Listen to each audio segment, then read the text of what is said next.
y'all remember Monica's The Boy Is My album? Let's talk about it.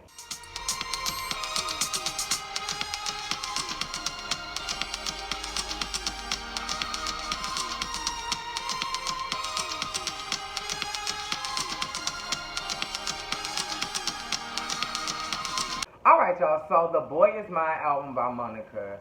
This has to be by far my favorite Monica album. I am not the hugest Monica fan, but this album, the first two albums, honestly, was just monumental for me.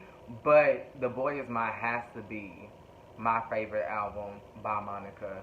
So let's get into it track by track. Let's dissect it and let's talk about it.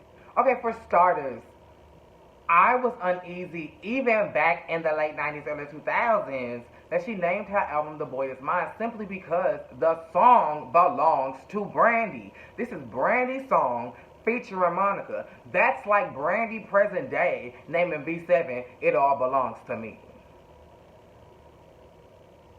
It's not your song, honey.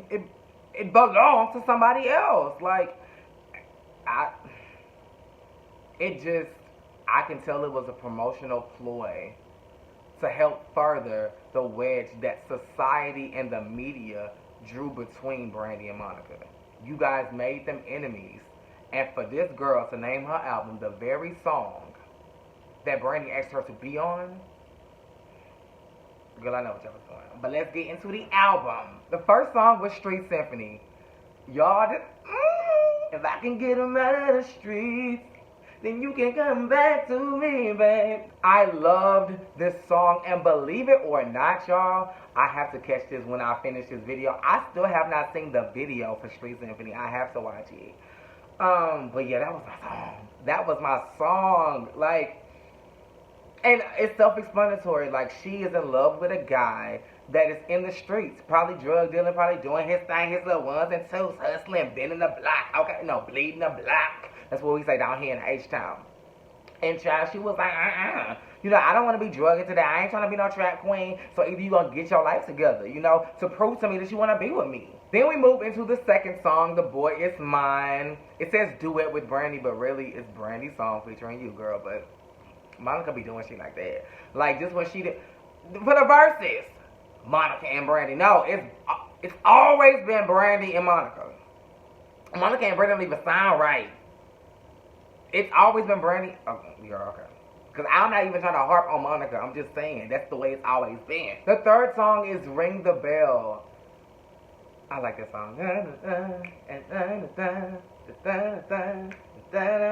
This was a good album, y'all.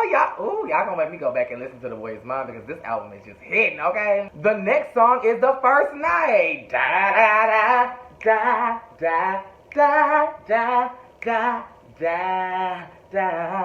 Yes! This song is basically talking about, listen, I like you, I'm feeling you, you feeling me, but what I'm not gonna do is get down on the first night, okay? If you want me, you got to show me. And if you want my love, you gotta wait, my love. I should make a move, but I won't. I know you probably thinking something is wrong. I want to get down, but not the first night. Why can't people understand that today?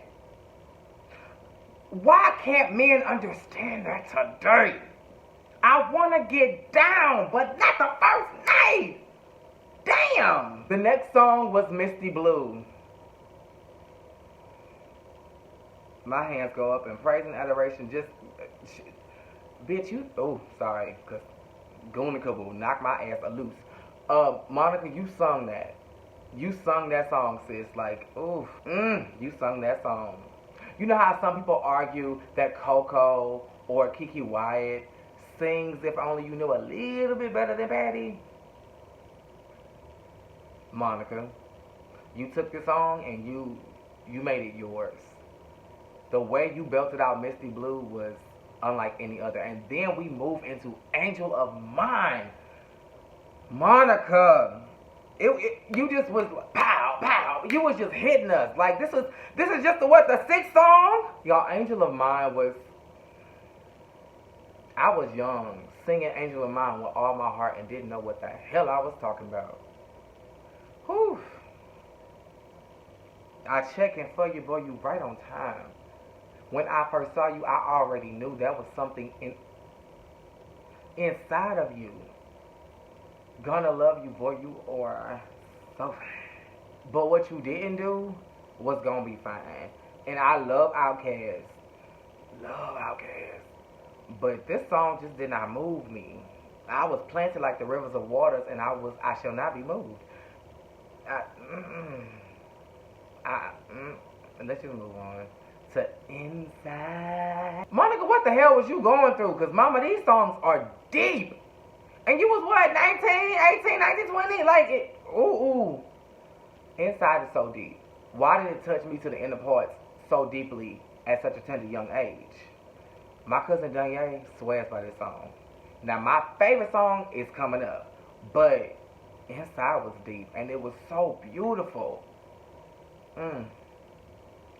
Inside, we already know what it's about. We already know what it's about. I don't want to talk about it because, bitch, I'm going to start crying. Okay, the next 4 songs, I don't seem to remember, and I did not review or listen to this album before sitting here to talk about it. I just want to talk about it based on what I feel about the album, just muscle memory. You know, I just wanted to just tell you what I felt like in the moment. Take Him Back, Right Here Waiting with 112, Cross the Room, and I think Keep It to Myself were songs that I heard, because back then I would let the albums play through, but I still do that now. But I did not remember. I don't remember. Keep It to Myself, I can pretty much assume that it's about, like, you know, I keep my feelings to myself. I don't want to tell you how I'm feeling.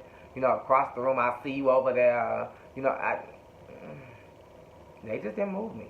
The last song was For You I Will, and that song, written by Diane Warren, was my And I Will Always Love You. I will. I hear angels singing and rocking in chorus. Like, that is a beautiful song. That is a beautiful, beautiful, beautiful song. But y'all, that was The Boy Is My album for me. I'm going to go watch the Street Symphony video, and I'm going to listen to those 4 records just to see if now, at 30, it means something different to me than it did when I was, 10 or younger. But yeah, this album was given when it was given, and I gave it what I had. Make sure you are liking, commenting, subscribing, and that your notifications are on. Same place, same time.